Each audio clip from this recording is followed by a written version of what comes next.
ये बता दो थोड़ा सा तुम्हारे ये बुकलेट में, यार मैं बुकलेट में तुम्हारा प्रॉब्लम देख रहा था। बुकलेट में ज़्यादा प्रॉब्लम नहीं है, बट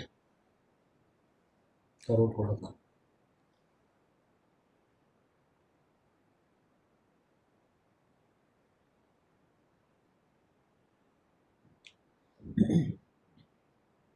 अच्छा, कल की वीडियो अपलोड नहीं की क्या शायद? अच्छा, कल लेक्चर हुआ था क्या? मैं भूल गया। अच्छा सर, कर दूंगा, आज कर दूंगा। अच्छा, कल तुम लोग का लेक्चर था, मेरा ऑफ था। अच्छा, मैं थर्सडे को ऑफ रहेगा मेरा, थर्सडे को नहीं रहूँगा।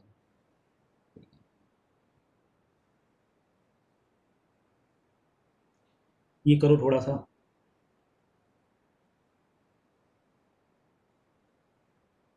हाँ, मैं कल भूल गया था, मेरे को लगा लेक्चर नहीं है, मैं भूल गया था।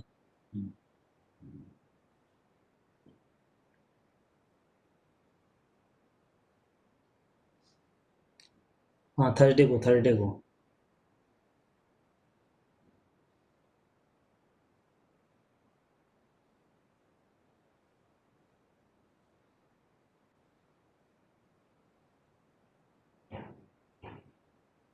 ओके, ये करो। कौन सा ऑप्शन?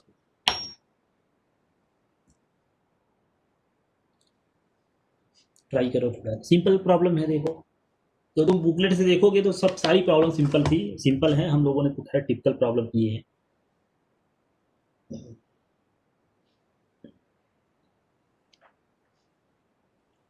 तो हम लोगों ने काफ़ी प्रॉब्लम किया है, बहुत टाइप का। और बुकलेट देखोगे तुमको लग जाएगा, सारी प्रॉब्लम हो जाएगी, क्योंकि सब क्लास में हम लोगों ने किया है। ऐसे टफ प्रॉब्लम किया है। ठीक है। जहाँ तक हम लोगों ने पढ़ा है भी, वहाँ तक केवल, इससे आगे पढ़ना है।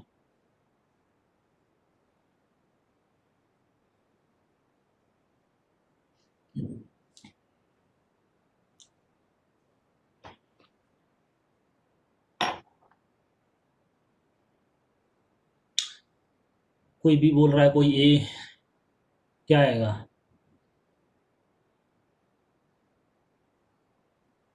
ऑप्शन ए तो मुझे नहीं लगता आएगा, क्योंकि एक जगह 2 - x आएगा तो कैसे हो सकता है? 2 - समथिंग आएगा तो क्या आएगा वो पता नहीं, मतलब बी ऑप्शन। ओके। अच्छा, 2 - 2x आएगा। अच्छा अच्छा, हो सकता है। हो सकता है ए भी हो सकता है, क्योंकि सॉल्व करने, क्योंकि ये 2x एक्चुअली क्या दिया हुआ है, इसका अमाउंट दिया है। ठीक है, इसका मतलब ये भी 2x जाएगा, ये x जाएगा, 2x है।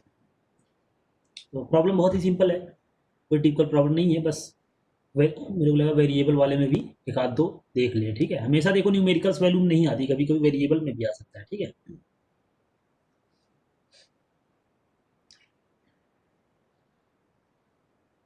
ये हो गया। तो यहाँ पे देखो, 2SO2 है, प्लस O2, 2SO3। 2 लिया था, 1 लिया था।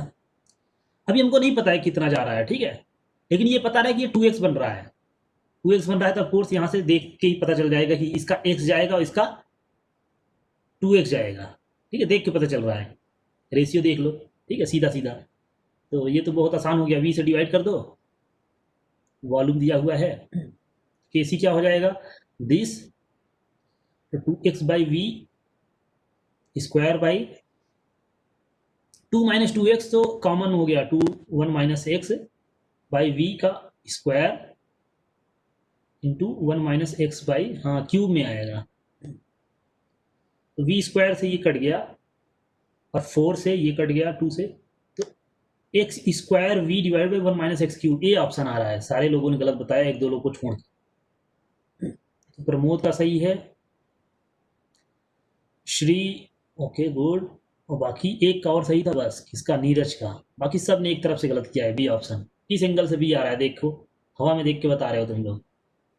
थोड़ा सा प्रॉब्लम, थोड़ा सा किए होते तो देखो, इसमें क्या मतलब, एक लाइन की प्रॉब्लम थी, इसमें भी तुम लोग गलत कर रहे हो। इतना नहीं समझ पा रहे हो कि इसका कितना जा रहा है? अगर इसका 2x बन रहा है तो जाहिर सी बात है कि अगर ये 2 टाइम्स बन रहा है ये, तो इसका हाफ उसका जाएगा, 2x का हाफ x जाएगा, इसका 2x जाएगा। बस इतना ही करना था। इतने सिंपल प्रॉब्लम में सब लोग गलत किए एक तरफ से, 3 लोग छोड़ के। इसी में नेक्स्ट पार्ट, अगर मैं इसी में एक मॉडिफाई कर दूं, ठीक है, मान लो x लेस देन 1 हो, तो केसी प्रोपोर्शनल टू क्या आएगा, x x square x cube D 1/x², 1/x, क्या आएगा मुझे कोई बताएगा?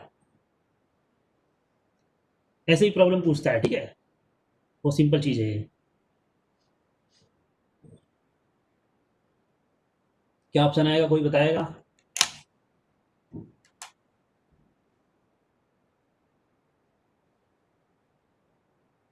देखो इसमें करना क्या होता है, जब भी ऐसा प्रोपोर्शनल करके आए ना, थोड़ा लॉजिक लगाना होता है, ठीक है। मतलब लॉजिक किस टाइप वाला, मैथ वाला लॉजिक नहीं, मैथ में से भी कोर्स कर सकते हैं। देखो एक्स लेस देन 1 होगा तो 1 - x को निगलेक्ट कर सकते हो। जब एक्स लेस देन 1 होगा, इसका मतलब क्या है, 1 - x क्या आएगा, ऑलमोस्ट 1 ही आएगा ना, क्योंकि ऑलमोस्ट 0 है एक्स की वैल्यू, 1 आएगा। तो जो तुम x² और 1 - x³ कर रहे हो, इसको ऑलमोस्ट 1 रख सकते हो, क्या आएगा, x² आएगा। अब x को 0 मत कर देना, क्योंकि 0 करोगे पूरा 0 हो जाएगा, ठीक है। कि तुम बोलोगे अरे एक्स को लेस देन 1 कर रहे हैं तो एक्स ऑलमोस्ट 0 है, यहाँ ऑलमोस्ट 0 हमने रखा, पर यहाँ नहीं जा सकते ना, टोटल 0 थोड़ी ना करना है हमको, तो ये वैल्यू बहुत कम आएगी नीचे वाली, 1 ही आएगी अप्रॉक्स, ठीक है, तो इसको निगलेक्ट कर सकते हो 1, इस तरीके से करते हैं, ठीक है।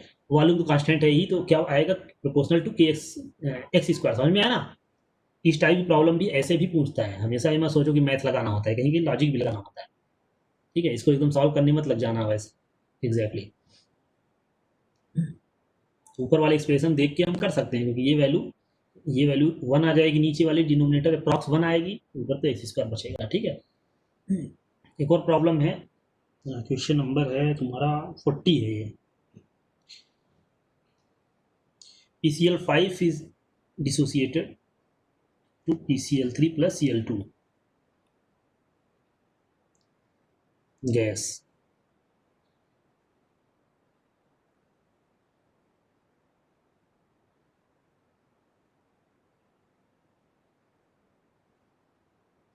Equilibrium pressure is given. Equilibrium pressure is given as capital P. Then degree of dissociation of PCl5, मतलब अल्फा, प्रोपोर्शनल टू क्या आएगा, ये प्रोपोर्शनल है, ये अल्फा है, ठीक है, प्रोपोर्शनल टू क्या आएगा, ये ऑप्शन P, ये option 1/√P, C option 1/p², D option 1/p⁴, ये बता दो क्या आएगा।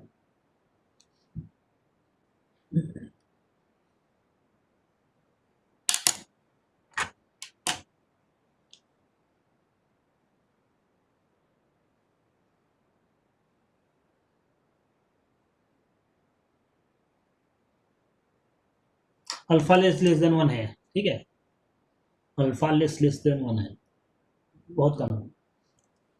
ये थोड़ा करके बताओ। 9:14, शैल्या तुमने आंसर देख के ऐसे ही बता दिया, मतलब बुकलेट से, अरे करना पड़ता है पहले तो, हवा में थोड़ी ना होगा।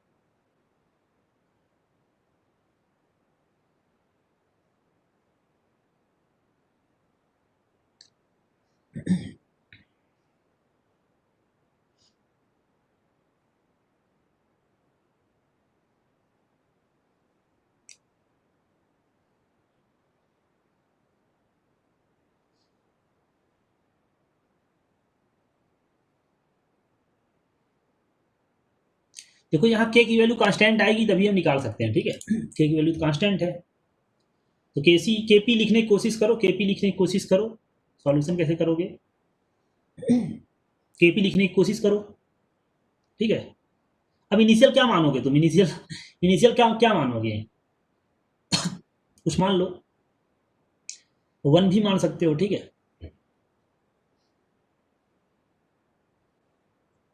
अब देखो जहां पे प्रोपोर्शनल चलता है तो इनिशियल कुछ भी मान सकते हो, जब प्रोपोर्शनल की बात आए ना, क्योंकि जो फैक्टर आता है 2 3 4 वो होता है इनिशियल जो मानते हैं, ठीक है। इसमें तो वैसे कुछ भी मान सकते हैं क्योंकि प्रोपोर्शनल निकालना है, एग्जैक्ट वैल्यू नहीं निकालना है, ठीक है। तो खैर, तो देखते हैं कैसे होगा। मान लो ये 1 लिया हमने, 1 में से अल्फा गया, क्योंकि अल्फा दिया हुआ डिग्री ऑफ डिसोसिएशन है, ठीक है। तो 1 में से अल्फा गया, ठीक है, और अल्फा बनेगा, अल्फा बनेगा, ये है। तो यहाँ पे क्या है ना, इक्विलिब्रियम प्रेशर पी है, तो इसका मतलब अगर टोटल करोगे तो क्या आएगा, ये देखो 1 plus alpha equal to P. तो यहाँ से ये पता चल रहा है कि ऐसा तो नहीं होगा, इसका मतलब पी कुछ लेना पड़ेगा, इनिशियल कुछ लेना पड़ेगा, एक्स मान लो, ए मान लो, ठीक है। ए मान लो इनिशियल कुछ है, तो ये ए टाइम्स हो जाएगा, क्योंकि यहाँ से कुछ आ ही नहीं रहा है, तो कैसे निकालेंगे प्रोपोर्शनल। यहाँ तो 1 प्लस अल्फा कांस्टेंट आ गया ना, alpha equal to P minus 1, यहाँ प्रोपोर्शनल कोई बात ही नहीं हो रही है, ठीक है। तो ऐसा नहीं हो सकता था, समझ पा रहे हो ना। क्यों हमने नहीं लिया 1, क्यों नहीं लिया, क्योंकि जब टोटल प्रेशर निकालते 1 plus alpha equal to P करते, यहाँ से ये पता चल रहा है कि alpha equal to P minus 1, क्या इसमें तो यही रिलेशन है, इससे प्रोपोर्शनल का कुछ आ ही नहीं रहा है, ठीक है। इनिशियल प्रेशर मतलब कुछ ए मान लो, ठीक है। तो नहीं पता। अब टोटल प्रेशर देखो क्या आएगा, a minus a alpha plus a alpha plus a alpha क्या आएगा, a plus a alpha, that is equal to P मान लो, ठीक है। तो ए की वैल्यू क्या आ गई, पी बाई 1 प्लस अल्फा आएगा, बताओ यहाँ से। अब देखो, अब हो सकता है, अब के पी निकालने की कोशिश करो, क्या आएगा, a alpha into a alpha divide by a times 1 minus alpha आएगा, सही है। तो a alpha square by 1 minus alpha, ठीक है। तो यहाँ पे देखो अल्फा लेस देन 1 है, तो यहीं पे निगलेक्ट कर देते हैं, ठीक है। ये वैल्यू यहीं पे निगलेक्ट कर दो, तो अप्रॉक्स क्या हो जाएगा, ये ए अल्फा स्क्वायर हो जाएगा, ठीक है।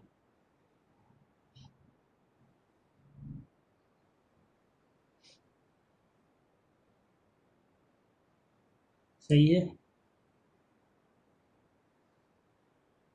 सही है ना।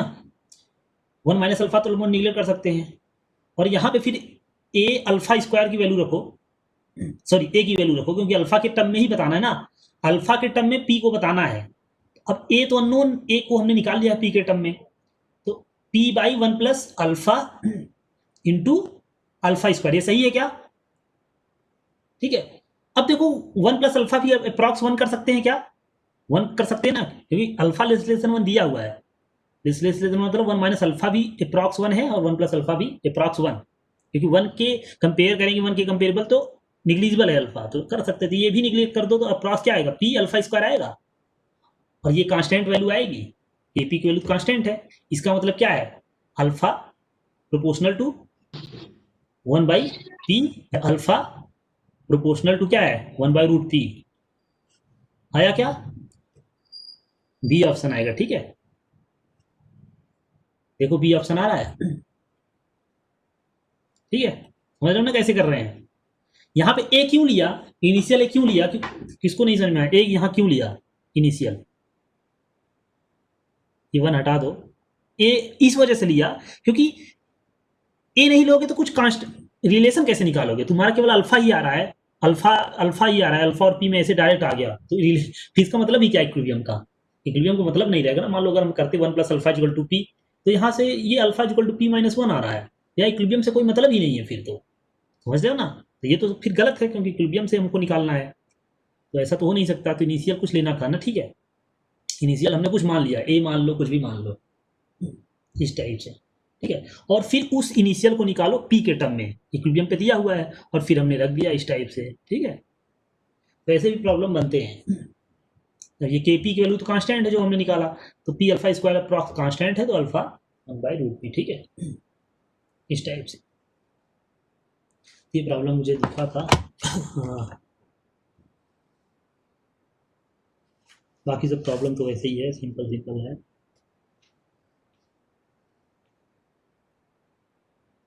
ये सेकेंड लेवल वाले में था, सेकेंड लेवल वाले प्रॉब्लम थे, ठीक है। फर्स्ट लेवल से बहुत ही सिंपल प्रॉब्लम है।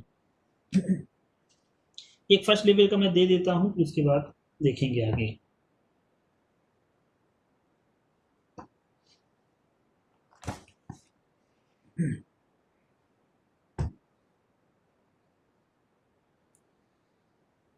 ये नंबर है 43 नंबर प्रॉब्लम है। SO3 mixture for decomposition of SO3 decompose हो रहा है, रिएक्शन इज गिवन, ठीक है। रिएक्शन हमेशा देना पड़ेगा उसको। ये रिएक्शन दिया हुआ है, गैसियस है सब कुछ। तो बोल रहा है एट इक्विलिब्रियम जो वेपर डेंसिटी ऑफ मिक्सचर है ना, वो दिया हुआ है 33.33, ठीक है। तो परसेंटेज डिसोसिएशन या degree of dissociation of SO3 बता दो, परसेंटेज में ये पूछा है, ठीक है। तो इस टाइप की प्रॉब्लम हमने किया है। अब यहाँ देखो इनिशियल नहीं दिया हुआ है, यहाँ पे क्या मानोगे? इनिशियल अमाउंट क्या मानोगे? अल्फा अगर पूछा है तो क्या मानोगे इनिशियल अमाउंट?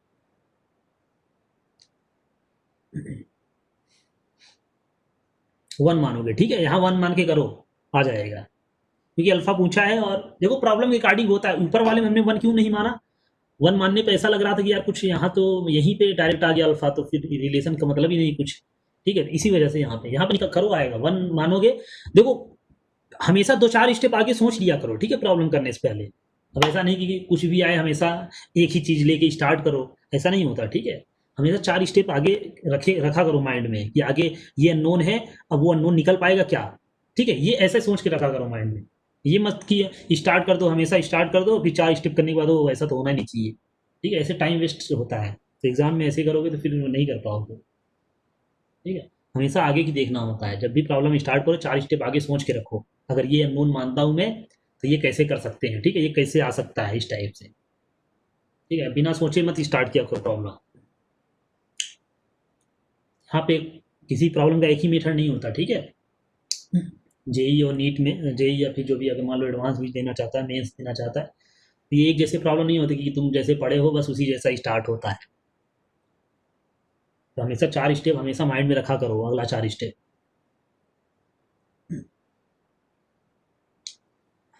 तो हम यही सोचेंगे कि सपोज 1 मानता हूँ, 1 में से अल्फा गया, ठीक है, इतना इतना बना, क्या अल्फा की वैल्यू निकाल सकता हूँ? कैसे निकाल सकता हूँ? वेपर डेंसिटी दिया हुआ है, वेपर डेंसिटी मतलब मॉलिक्यूलर मास दिया हुआ है मिक्सचर का, 2 टाइम्स कर देंगे। वेपर डेंसिटी हमने पढ़ा है, मोलर मास बाय 2 होता है। तो बस अल्फा की वैल्यू आ गई, खत्म बात, उतना ही तो करना था, ठीक है। और इनिशियल अमाउंट कुछ और मानते तो अल्फा निकाल ही नहीं सकते थे हम, क्योंकि वो तो अननोन आ जाता ना वो, फिर समझ पा रहे हो ना। इतने डेटा से केवल इतना ही निकाल सकते हैं। 1 क्यों माना? क्योंकि तो t=0 पे हम मान लेते हैं 1। रीजन क्या है? क्योंकि कुछ और मानेंगे तो नहीं निकाल सकते। 1 में से अल्फा गया तो अल्फा बना, अल्फा बाय 2 बना, ठीक है। अब देखो इतना इतना मोल वाइज है, ठीक है, 1 मोल हमने माना था और इतना इतना मोल है। तो अब मिक्सचर में हमारा क्या है? मिक्सचर में क्या है? मिक्सचर में क्या है? हमने देखा मिक्सचर में हमारा 3 गैसेस है, SO3 है, SO2 है और O2 है, ठीक है। देखो हाफ O2 मत लिख देना, कुछ लोग हाफ O2 है, हाफ O2 नहीं है, O2 है, ठीक है। गैस O2 है। हाफ इस वजह से है क्योंकि बैलेंस करने जब रिएक्शन लिखते हैं तब बैलेंस करना पड़ता है हमको, ठीक है। कुछ लोग अभी ये भी नहीं समझ पाए हो, जब भी बताना होता है तो हाफ O2 का कंसंट्रेशन बताते हो। गैस केवल SO3 SO2 और O2 है। इसका 1 माइनस अल्फा मोल है, ये अल्फा मोल है, ये अल्फा बाय 2 मोल है, ठीक है। तो इन मिक्स क्या आ जाएगा? इसका मोलर मास कितना आएगा SO3 का? 32 प्लस 48, सल्फर का 32, ऑक्सीजन का 16 × 3 48, ठीक है। कितना आ गया? 80, ठीक है, 80 आ गया इसका। SO2 का 32 प्लस 32 64, इसका 32, ठीक है। तो M1 कितना है? 1 minus alpha plus M2 X2 plus M3 x3, ठीक है, divide total number of moles, total moles कितने आएंगे 1 minus alpha plus alpha by 2, समझ में आया ना इस तरीके से। अब ये वैल्यू कितना है, अब एम मिक्स क्या होता है 2 इंटू वेपर डेंसिटी हमने पढ़ा है, वेपर डेंसिटी का फार्मूला पढ़ा है, वेपर डेंसिटी क्या पढ़ा था हमने मोलर मास बाय 2 पढ़ा था, तो मोलर मास क्या आएगा 2 टाइम्स वेपर डेंसिटी, ये हो गया 2 इंटू 33.33 जो कि गिवन है, अल्फा की वैल्यू यहाँ से आ जाएगी, एक ही तो अननोन है, एक ही अननोन है, ठीक है। तो देख लो 80 माइनस 80 अल्फा और ये क्या है 16 अल्फा, तो 64, तो 80 केवल ऊपर बचेगा, टोटल 80 बचेगा क्योंकि ये कैंसिल हो जा रहा है, ठीक है। 64 प्लस 16 कितना आ जाएगा 80 और माइनस 80 कैंसिल, नीचे क्या बचा अल्फा से अल्फा कैंसिल, ठीक है, तो 1 प्लस अल्फा, ये बहुत सिंपल आ रहा है देखो, ठीक है, तो अल्फा की वैल्यू निकाल सकते हो यहाँ से, तो ये 66.66 इज इक्वल टू 66 और इधर मल्टीप्लाई कर दो 1 प्लस अल्फा बाई 2, ठीक है, या डायरेक्ट उधर ट्रांसफर कर दो इसको, ये 66.66 है 80 1 प्लस अल्फा बाई 2, ठीक है, 66 पॉइंट इधर ला तो 1 प्लस अल्फा बाई 2 क्या हो जाएगा 80 डिवाइडेड बाई 66.66, ठीक है, तो ये वैल्यू निकाल लो, देख लो कितना आ रहा है, तो alpha by 2 equal to 1 this minus 1, तो ये कितना आएगा 1 पॉइंट कितना आएगा, कैलकुलेटर लगाओ, करने नहीं जा रहा हूँ, कैलकुलेटर देख ले रहा हूँ, 80 डिवाइडेड बाई 66.66 1.2 आ रहा है, ठीक है 1.2 आ रहा है, एग्जैक्ट 1.2 आ रहा है, ठीक है, तो 1.2 माइनस 1 कितना आ जाएगा 0.2 आएगा, अल्फा की वैल्यू 0.4, डेट इज 40, ठीक है 40%, ठीक है, तो आंसर मैंने ऑप्शन लिखा नहीं था पर 40% आ रहा है, ठीक है, और 40% ये हो गया, समझ में ना कैसे कर रहे हैं इस टाइप प्रॉब्लम, तो इस टाइप प्रॉब्लम भी हमने किया था, हमने वेपर डेंसिटी ना लेके मिक्सर का मोलर मास दिया था मैंने, ठीक है, जब किया था हमने, तो ये प्रॉब्लम तुम्हारे इसमें था बुकलेट में है 43 नंबर, ठीक है, बाकी प्रॉब्लम सारे तो सिंपल ही हैं, यही प्रॉब्लम मेरे को टिपिकल दिखा, इसी वजह से करा दिया, ठीक है।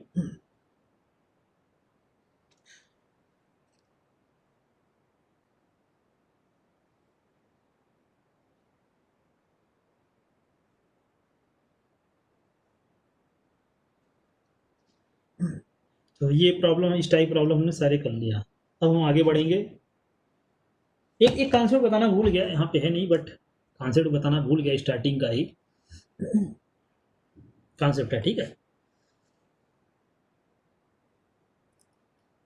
ऐसा कॉन्सेप्ट यूज होगा मतलब एक्सप्लेन करने में, चीज़ें आगे चैप्टर में यूज होगा, इस चैप्टर में तो नहीं दिखा, होता क्या है देखो, जब भी हम कोई लिख रहे हैं जैसे ए प्लस बी, मान लो ये सॉलिड है जैसे सपोज, ठीक है, ये लिक्विड है, सी गैस है, ठीक है, टी भी सपोज लिक्विड है, ठीक है, तो जब भी के सी लिखते हैं तो ऑफकोर्स सॉलिड नहीं लिखते, हमने देखा, ठीक है, ये चीज़ देखा, समझ में आया, ये चीज़ हमने देखा, सॉलिड नहीं लिखते, ठीक है। एक और केस देखो, अगर मैं बोलूं अगर किसी का कंसंट्रेशन बहुत ज़्यादा है, ठीक है, इफ एनी ऑफ रिएक्टेंट, ठीक है, अब देखो रिएक्टेंट प्रोडक्ट यहाँ पे मैंने बताया था ना, डिफरेंस नहीं होता, रिएक्शन तुम्हारा इधर से भी स्टार्ट हो सकती है, इधर से भी स्टार्ट हो सकती है, ठीक है, तो इक्विलिब्रियम में हम बोलते हैं कि हमारा रिएक्टेंट जो लेफ्ट में लिखते हैं रिएक्टेंट बोलते हैं, बट तुमको पता है ना यहाँ पे कुछ भी हो सकता है रिएक्टेंट, क्योंकि इधर से भी स्टार्ट हो सकती है, के की वैल्यू पे डिपेंड करता है, ठीक है, जो लोगे सी लिया तुमने इधर से स्टार्ट हुआ, ठीक है, दोनों लोगे तो के अकॉर्डिंग क्वेश्चन फैक्टर निकालेंगे, ठीक है, यहाँ रिएक्टेंट प्रोडक्ट का कॉन्सेप्ट उतना नहीं है, समझ में आ रहा है ना सबको, जब भी मैं लिख रहा हूँ इज टेकन इन एक्सेस, अगर हम एक्सेस में लेते हैं ना, एक्सेस जब भी लिखा हो ना, तो इसका मतलब क्या है, क्या उसका कंसंट्रेशन चेंज होगा रिएक्शन के बाद, इसका मतलब क्या है कंसंट्रेशन डू नॉट चेंज, भले लिक्विड है, लिक्विड भले ही है, सॉलिड का तो वैसे नहीं लिखना है, तो अगर कोई चीज़ एक्सेस में है तो क्या कंसंट्रेशन चेंज होगा? होता है ऑफ कोर्स, लेकिन निग्लिजिबल होगा ना उसके लिए। Concentration do not changes relatively, उसके लिए नहीं चेंज होगा, ठीक है। तो उसको नहीं लिखते हैं जब कोई एक्सेस होता है, एक्सप्रेशन में नहीं लिखते हैं, ठीक है, नहीं लिखते हैं, ठीक है, नहीं लिखते, ध्यान रखना। कैसे भी एग्जाम्पल देखते हैं। एग्जाम्पल जैसे मैं एक थोड़ा सा पहले एक कुछ वैल्यूज दे के कर रहा हूँ। मान लो कोई चीज़ है H2O प्लस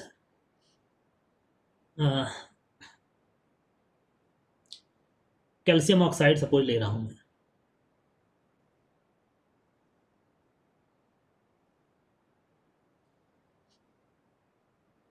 या NH3 ले रहा हूँ प्लस H2O सपोज ले रहा हूँ, ठीक है, H2O NH4OH सपोज बन रहा है। क्या बन रहा है? NH4OH, ठीक है। अब वाटर हमने एक्सेस में ले लिया, वाटर तो मान लो हमने 10 लीटर ले लिया, 10 लीटर तो एक्सेस हुआ ना। अगर मैं 10 लीटर वाटर ले रहा हूँ, इसको 1 मोल सपोज ले रहा हूँ, ठीक है, तो 10 लीटर वाटर मतलब क्या, मुझे बता दो कितने मोल हुआ?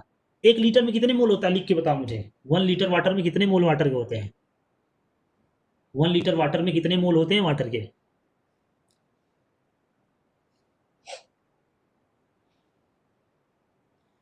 1 लीटर वाटर में वाटर के कितने मोल होते हैं, कोई बताएगा? ए भगवान, कैसे होगा तुम लोग?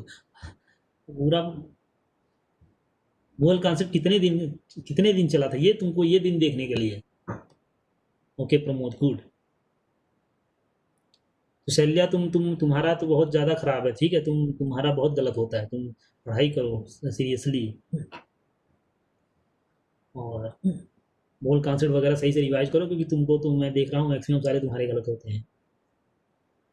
तो ये बहुत ही सिंपल प्रॉब्लम थी, तो सबने सही किया है, एक ने 4 लोगों ने बताया है, जिसमें एक ने गलत किया है, बाकी सबका सही है। अब ये कौन है? अथर्व। अरे क्या करोगे तुम लोग, मुझे नहीं समझ आया। वेदांत फाल्के, ओ माय गॉड, ये तो पता ही नहीं था मुझे 1/22.4 होता है। तो बहुत खराब कंडीशन है तुम लोग की, तो कुछ नहीं हो सकता तो। अरे वाटर है, ये 22.4 कहाँ से आ रहा है? ये तो गैस के लिए होता है। और एनटीपी एसटीपी मैंने बोला क्या कुछ? एनटीपी एसटीपी मैंने कभी बोला कुछ अभी कि एनटीपी पे बता दो, एसटीपी पे? ये वर्ड तो पहले बोला नहीं, पहली बात तो। दूसरी बात, गैस है नहीं वाटर, तो कहाँ से 22.4 आ रहा है तुम लोग का? जब भी लिक्विड का होता है तो इसको हम कैसे करते हैं? मास बाई मोलर मास निकालते हैं लिक्विड सॉलिड। 10 लीटर का मास 10 kg होगा। 10 kg मतलब 1000 ग्राम।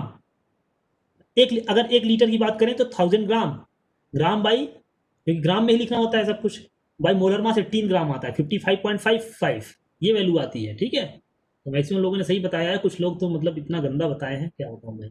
अथर्व, वेदांत फाल्के और शैल्या, तुम 3 लोग पढ़ने की जरूरत है सीरियसली। ये प्रॉब्लम मतलब ऐसा नहीं था कि फंसने वाली प्रॉब्लम थी।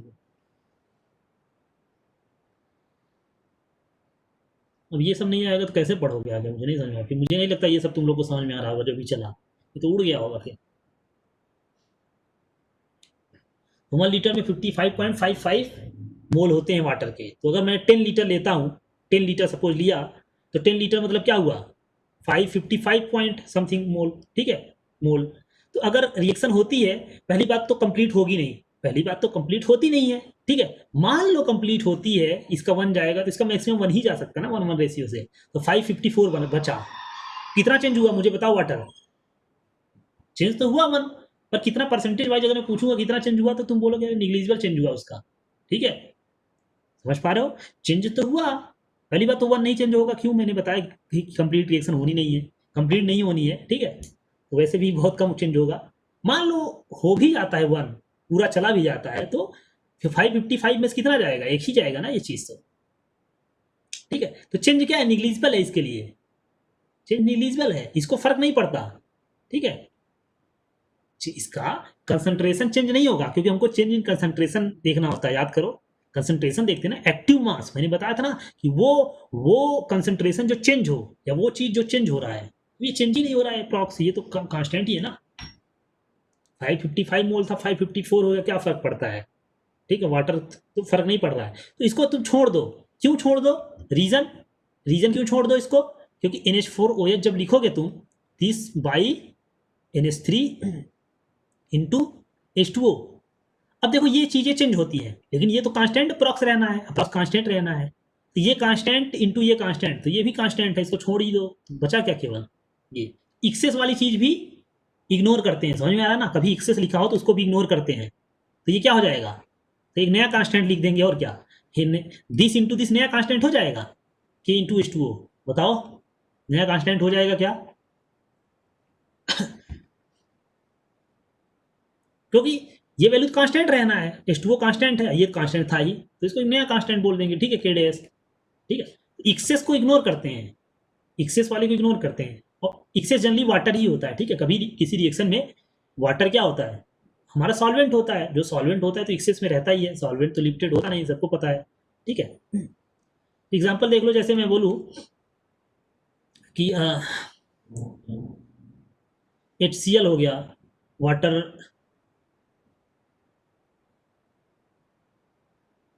में ऐसा हो रहा है, ठीक है, H3O plus plus Cl minus ये है, ठीक है, तो इसका के कैसे लिखोगे, हालांकि ये आयनिक इक्विलिब्रियम का है लेकिन फर्क नहीं पड़ता, ठीक है, बाई HCl, समझ में आया ना।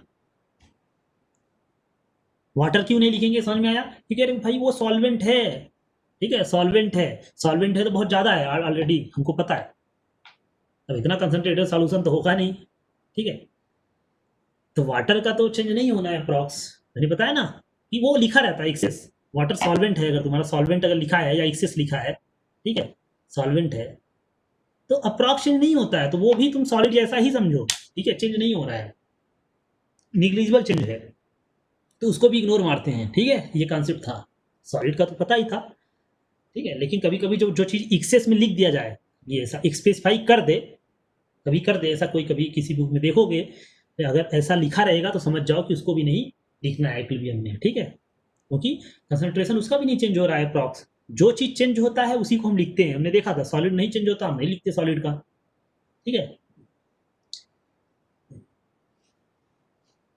तो ये हो गया। अच्छा, रेड कलर में स्ट्रेस आता है, ओके, चलो ठीक है, ये तो लिख दिया, अब आगे से रेड नहीं लिखेंगे, तो वाइट और ब्लू सही कॉम्बिनेशन लगता है, वाइट और ब्लू, चलो, तो ये हो गया, सबका समझ में आ गया आई होप, ठीक है,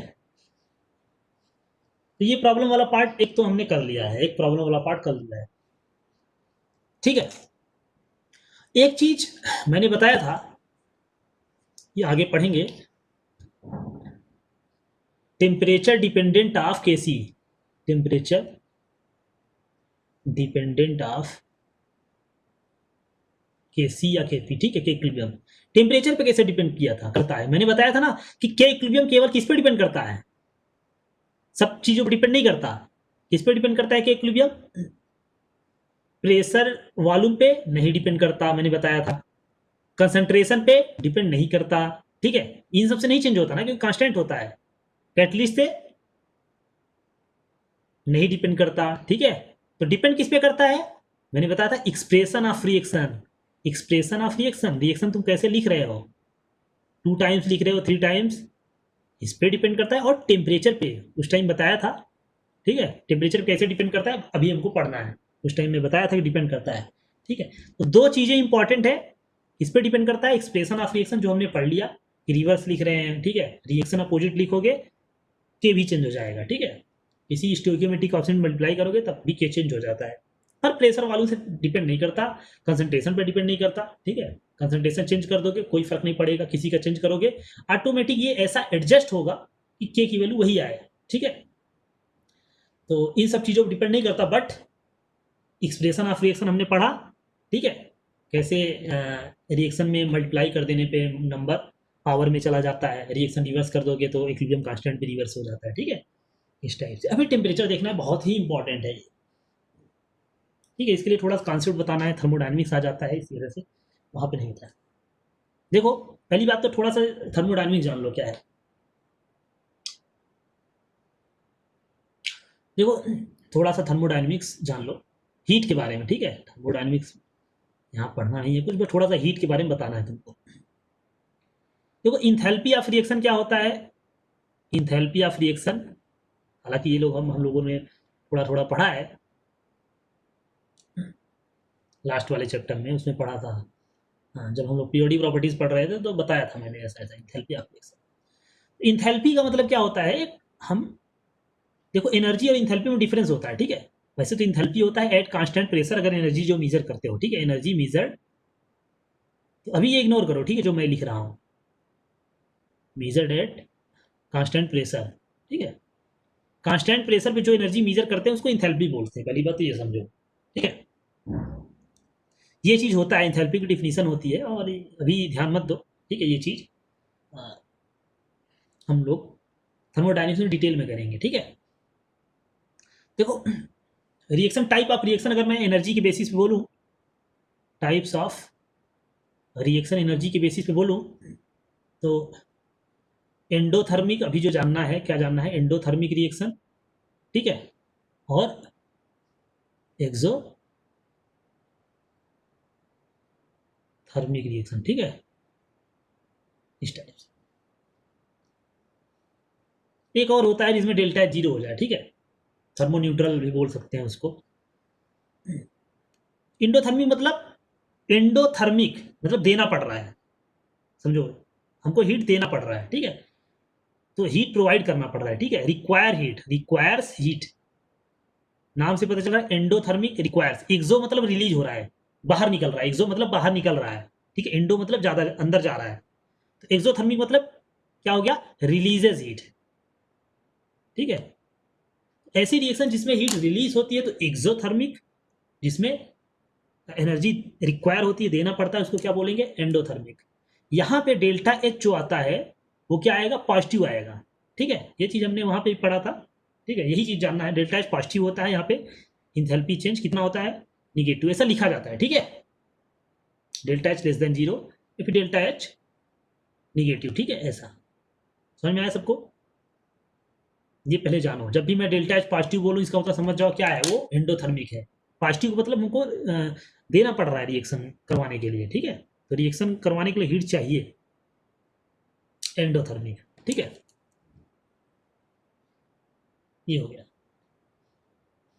और एक्सोथर्मिक एग्जांपल जस्ट ऐसे ही, सपोज N2O4 है ठीक है, डिकम्पोज कराओगे तो क्या होगा, हीट देना पड़ेगा ना, डिकम्पोज हीट दोगे तो क्या होगा ये, ठीक है, PCl5,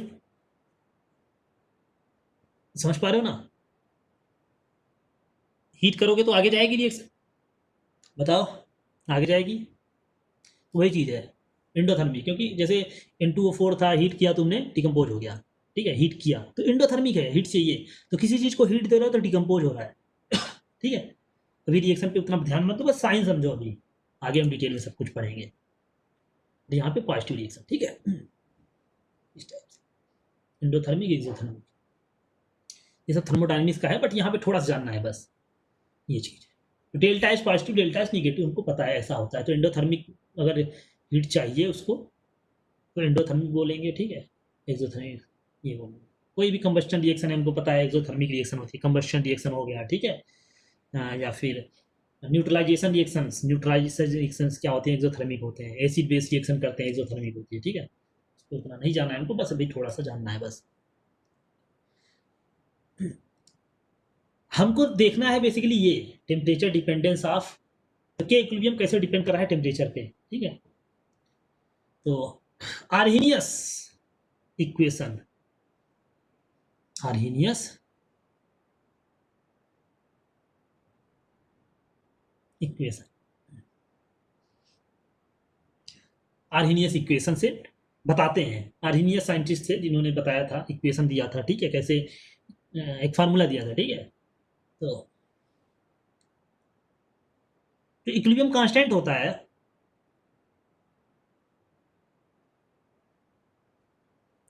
of any equilibrium reaction at temperature T, temperature T पे डिपेंड कर रहा है, इज गिवन बाई, हमको पता है टी पे डिपेंड कर रहा है, अभी तक तो हमने यही जाना कि टी पे डिपेंड कर रहा है, पर कैसे डिपेंड कर रहा है, कुछ फार्मूला होना चाहिए ना कुछ, कि मतलब लीनियरली डिपेंड कर रहा है, स्क्वायर में डिपेंड कर रहा है, ठीक है, कि एक्सपोनेंशियल डिपेंड कर रहा है या इनवर्स में डिपेंड कर रहा है, तो वो सारी चीज़ें क्या है, तो इन्होंने फार्मूला बताया कैसे डिपेंड कर रहा है। Temperature T is given by K equilibrium जो भी है केपी या केसी, ठीक है, A E raise to minus delta H by R T.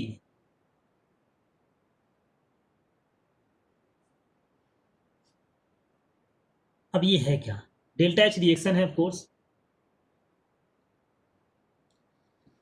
अब इसको मुझे एक्सप्लेन कर दें दो वर्ड।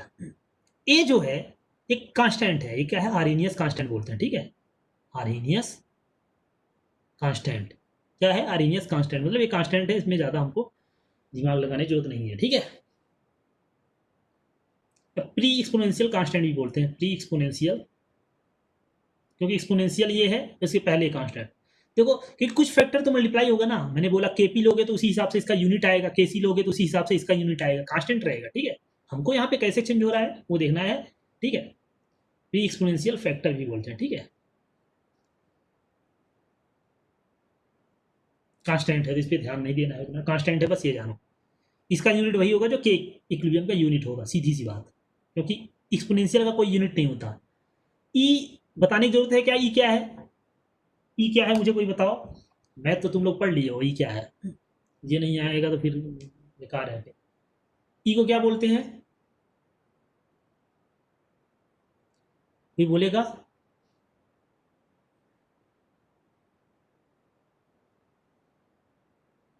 अरे भगवान, आयोटा, ये आयोटा है तुम्हारा अरे यार, आयोटा, आयोटा इमेजिनरी जब दिखाना होता है आई से शो करते हैं, कॉम्प्लेक्स नंबर में ए प्लस आई बी, आई वहाँ पे आयोटा होता है जब कॉम्प्लेक्स नंबर होता है, इमेजिनरी चीज़ें होती हैं तो, ये रियल चीज़ है, रियल नंबर है, ये लॉग है, ये क्या बोल रहे हो तो ये तो हाल है तुम लोग का। मैं यूनिवर्सल कांस्टेंट हद है, यूनिवर्सल कांस्टेंट, ये यूनिवर्स कांस्टेंट ये क्या हो गया,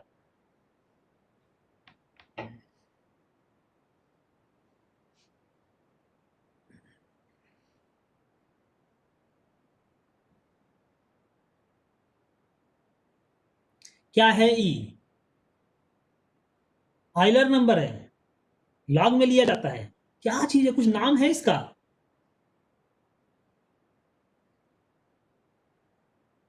यू हद है, क्या पढ़ रहे हो तुम लोग इतने दिन से मैथ में, बेसिक मैथ मुझे नहीं समझ में आ रहा है,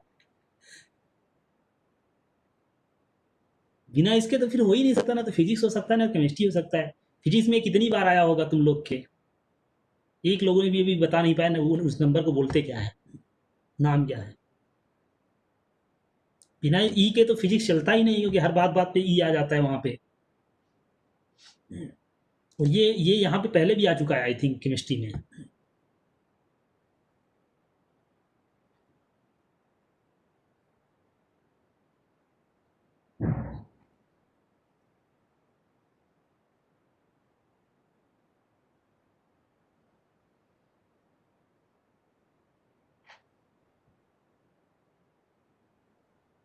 एक्सपोनेंशियल नंबर ऐसा, आइलर नंबर, कुछ कुछ बोल रहे हो तुम लोग ये चीज़ मैं भेजने वाला हूँ तुम्हारे मैथ के टीचर्स को, कमल सर को भेजने वाला हूँ ये चीज़।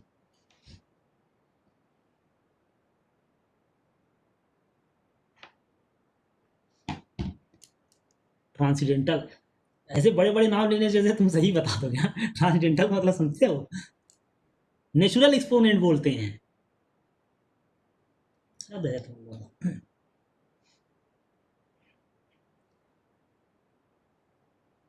ई की वैल्यू, इसको बोलते हैं नेचुरल, नेचुरल एक्सपोनेंट या एक्सपोनेंशियल नंबर भी बोल सकते हैं। नेचुरल कुछ भी नहीं, नेचुरल है, नेचुरल का मतलब क्या हुआ, नेचुरल